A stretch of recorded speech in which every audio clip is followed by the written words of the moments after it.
Buenas tardes. Desde Alcles se ha organizado una serie de charlas que ya habéis visto otras y hoy me toca a mí dentro de El experto responde. A mí me toca una charla un poco complicada que es la del experto, enfermo experto, digamos. Lo estaba pensando y realmente a mí me hubiese encantado tener un enfermo experto cuando yo aterricé con todo este tema en la enfermedad, porque hay muchas cosas que no nos dicen y que nos cuentan o que nos las cuentan, pero que realmente nos gusta más que nos las cuente alguien que ha pasado por la misma situación y nos lo explica de otra manera, como más de tú a tú y del día a día, porque realmente hay muchas situaciones que no se hablan o no se cuentan. Y bueno, lo primero que decir que cuando te llega una situación sobrevenida como una enfermedad oncomatológica, pues aquí hay unas pérdidas de las capacidades en todos los aspectos de la vida. Y entonces lo primero que tenemos que asimilar es que nos están hablando de una enfermedad que suele estar muy cercana a la palabra muerte. Y así que lo más normal es que tenemos miedo. Miedo a todo lo que nos va a venir, miedo al dolor, miedo del proceso, un miedo al desenlace de la enfermedad y luego también qué va a pasar después, porque otra pregunta, otra cuestión que ya hablaremos otro día es qué hay después del cáncer, ¿no? ¿Qué queda aquí? Pero bueno, lo que sí es cierto es que casi nunca pensamos en las consecuencias que va a tener esta enfermedad en nosotros y también en todo lo que es nuestro entorno y en nuestro cuerpo y en los distintos aspectos de la vida que nos van a afectar y que realmente o casi siempre nos quedan para siempre. Entre las primeras preguntas que nos hacen, o a mí me hacen y hablamos casi siempre, es un cambio muy importante que es el físico, que es uno de los aspectos que más marca y más preocupa sobre todo a las mujeres, que es la pérdida del pelo. Porque además ya sabemos que el pelo normalmente casi siempre vuelve a salir, pero para las mujeres sobre todo eso es una señal de identidad. Y el perder el pelo es una situación que estigmatiza mucho. Y bueno, no es con que recordemos lo que significaba tener la cabeza rapada, que estaba en nuestro imaginario relacionada con el castigo y la humillación histórica y sobre todo en las mujeres, pues es algo que pesa bastante. Luego, otras preguntas que me hacen, que es algo que nos martiriza dentro de la estética, es la pérdida de peso excesivo, casi siempre, y en ocasiones todo lo contrario, porque por las medicaciones puedes hincharte hasta incluso, y tener esa cara de luna que llaman de manera coloquial entre los enfermos o los médicos debido a los efectos secundarios de los corticoides o de los tratamientos. Y además esto tiene como consecuencia una afección en los huesos y bueno, pues consecuencias que vienen después, pero cuando en las primeras charlas con los pacientes normalmente no hablamos o no hablo de pues, posibles efectos secundarios que vas a tener después. Otra cosa que también me preocupa mucho al principio, aparte la pérdida del peso viene unida a la pérdida de la masa muscular y esto es un problema para la movilidad y es increíble lo difícil que es sentarse o ponerse de pie cuando uno no tiene culo, porque hay que decirlo. Estás torpe, pierdes el equilibrio y no es fácil de verse ante un espejo, la verdad. Otros síntomas que nos pueden aparecer son manchas en la cara, la caída o la degeneración de las uñas, que todo esto son partes del cuerpo que tienen muchísima exposición a la hora de hacer una vida social. Dentro de la pequeña vida social que por ser enfermos normalmente inmunodeprimidos, pues casi no vamos a tener. Pero bueno, esto sí que es cierto que todos estos cambios físicos, lo que pasa es que son muy rápidos y entonces es muy difícil a veces asimilarlos y dejan una huella física y psicológica bastante profunda. Y además, aunque vemos mucha gente en la calle así, pues uno cuando se da cuenta, cuando ves un escayolado, te rompes una pierna, de repente te das cuenta que todo el mundo está escayolado, ¿no? O estás embarazada y es la época en que solo ves embarazadas por la calle. Pues cuando te pasa esto y tú sales a la calle te das cuenta que la gente te mira y a veces no es fácil y muchos lo pasan muy mal. Y luego también otro problema que hay es que muchos por el tratamiento pierden piezas de la boca. Y esto, que aparte de ser muy costoso de reponer, pues es otro grave problema, porque la sonrisa y la dentadura son la carta de presentación casi siempre. Y perder la boca es como perder la salud también. Y yo siempre que puedo les recomiendo que vayan a su especialista y bueno, tendremos una charla pronto también sobre esto para ver qué te recomiendan hacer para que no tengas estos problemas. Porque aparte son muy frecuentes las llagas en la boca que van a provocar un dolor horroroso y constante, como por todo el sistema digestivo y en algunos casos también en los ojos. Vómitos, diarreas incontroladas, que poco a poco hacen que el salir a la calle se convierta en toda una incertidumbre, porque a nadie le gusta pasar estas situaciones lejos del baño de casa. Y eso también es un problema que nos vuelve muy vulnerables, como lo mismo que sucede en las largas estancias en el hospital, porque realmente te encuentras con un cuerpo expuesto y con situaciones como que para nosotros son un poco como vejatorias y, y más cuando compartes habitación. Es un problema que marca muchísimo. Luego hay un cambio emocional. Eh, de pronto, en el caso de una mujer, que me preguntan mucho, puede ser el cambio de los roles, porque pues nosotras somos las cuidadoras de nuestros hijos, de la familia, normalmente de los mayores, y entonces de pronto este rol se modifica y se cambia la organización. Y antes la que cuida ahora pasa a ser cuidadora y pues esto también baja un poco la autoestima y es un poco también complicado.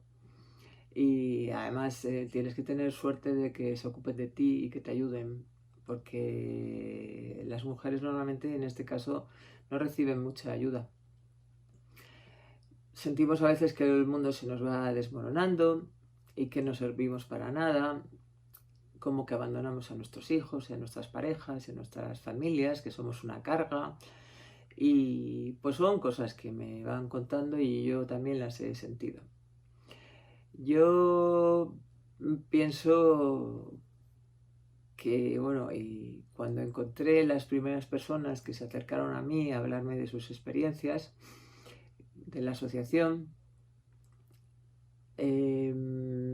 descubrí que allí también tenían apoyo psicológico para los enfermos y para los familiares y realmente pienso y siempre digo que es muy necesario que no nos tenemos que avergonzar de que a veces no nos sentimos bien mentalmente. Yo siempre se lo recomiendo desde el primer día, digo, mira, no lo dudes, si te encuentras un poquito mal en hablar con el psicólogo o hasta incluso con pedir apoyo psiquiátrico, porque este camino va a ser largo y complicado y para eso están. O sea que además está bien decirlo y contar con ello.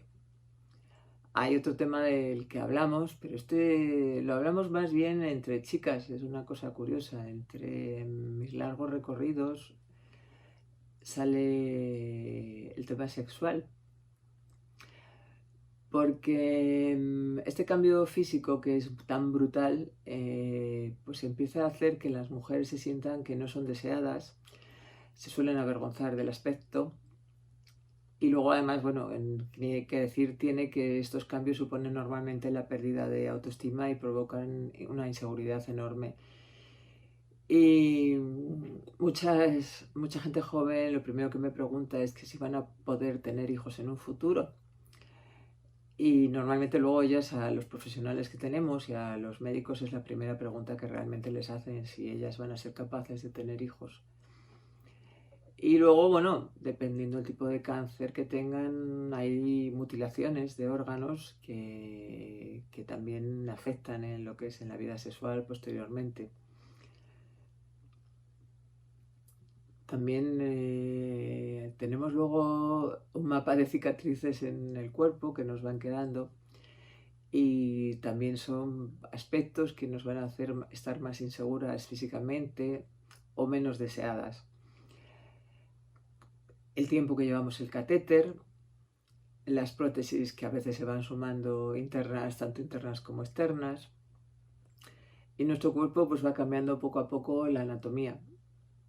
Y a esto también hay que unirle el cambio que se produce biológico, que obviamente es una disminución de la libido.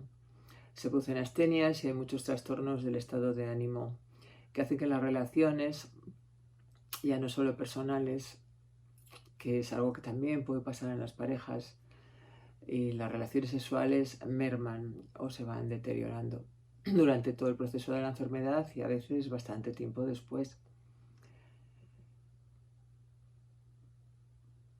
Y yo durante los emparejamientos que he tenido, hemos hablado muchas veces de esta situación y hasta incluso me hablaban de que estaban a disgusto con sus parejas y se sentían mal.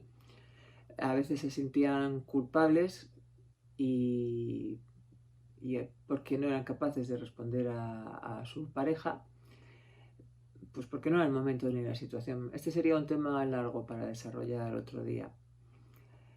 Pero yo creo que hoy vamos a hacer así una pequeña pincelada para estrenarnos. Y bueno, normalmente además estos temas es muy raro que te los aborde el médico. Al final es como tienes la sensación de que el médico lo que pretende es que tú puedas superar la enfermedad, pero, pero se olvidan de que hay partes de la vida que son muy importantes para vivir. Luego hay otro aspecto sobre el que me suelen preguntar, que es el laboral. Yo normalmente en este sentido les puedo contar un poco lo que es mi experiencia, pero me gusta más derivarlas a los técnicos que tenemos en la asociación porque les pueden un poco guiar mejor que yo. Pero lo que sí es cierto es que normalmente pues, tu vida laboral se paraliza totalmente. Esto conlleva que tu independencia económica, en caso de que la tengas, pues si no desaparece se estanca, las relaciones sociales también se paran, y las personales. Y bueno, pues realmente que tu estatus se rompe de cuajo. Y esto además son unos periodos bastante largos.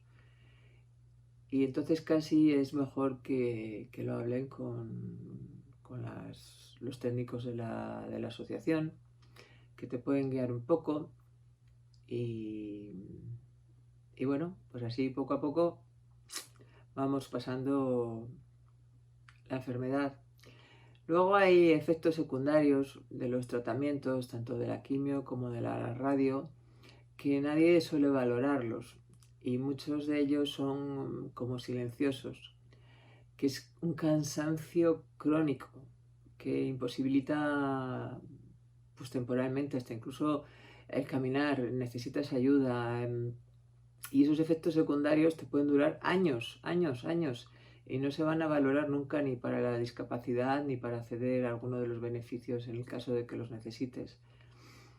Yo qué sé, en esas épocas no puedes aparcar tu coche hasta que no se considera que has finalizado el proceso de tu enfermedad. Esto no se va a valorar y es una incongruencia, ya que cuando tú realmente necesitas un apoyo es cuando padeces la enfermedad. Pero bueno, Además, luego si encima te toca pasar por un trasplante, pues todas estas condiciones se prolongan y se agudizan. Los tiempos de recuperación son mucho más largos o hasta incluso se te cronifican alguna y tienes secuelas que te hacen que seas un asiduo al hospital, o sea, que seas parte casi del mobiliario hospitalario, de las revisiones. Y con estos cuadros es muy difícil que, por no decir imposible, que alguien te vuelva a dar trabajo o puedas rehacer tu vida laboral en condiciones normales. Muchos efectos secundarios se quedan con nosotros de por vida. Hay que pensar que igual ya no vuelves a dormir de una manera natural, porque pues tienes a veces dolores de huesos brutales que te sacan de la cama pronto por la mañana, y lo primero que necesitas es tomar tu medicación para, bueno, pasar un día más o menos normal y sonreír, porque al fin y al cabo estamos aquí. Yo digo que vivimos con un dolor constante. Lo mismo que el cansancio es constante, hay un dolor sordo, un dolor que hay constante. Pero bueno, y yo creo que hoy para primer día lo vamos a dejar aquí, y el próximo día podemos hablar de lo que me preguntan sobre la alimentación o lo que me habéis preguntado y otros temas. No os olvidéis que hay que fomentar la donación de médula. Gracias a ti yo vivo, lo digo siempre, que esto es un camino complicado, pero que estamos todos juntos y estamos en Alcles, y que esta idea de los expertos responden me parece magnífica y me hubiese encantado tenerla en el momento en que yo empecé con todo esto. Que espero vuestras preguntas y que sepáis que aparte de esto que podemos hacer así, estamos pendientes siempre del teléfono, de vuestras llamadas, de alguien que necesite llamarnos, y de que cualquier pregunta o tema que os preocupe, pues podemos comentar. O sea que no dudéis en hacerlo. Muchísimas gracias y hasta nuevas consultas.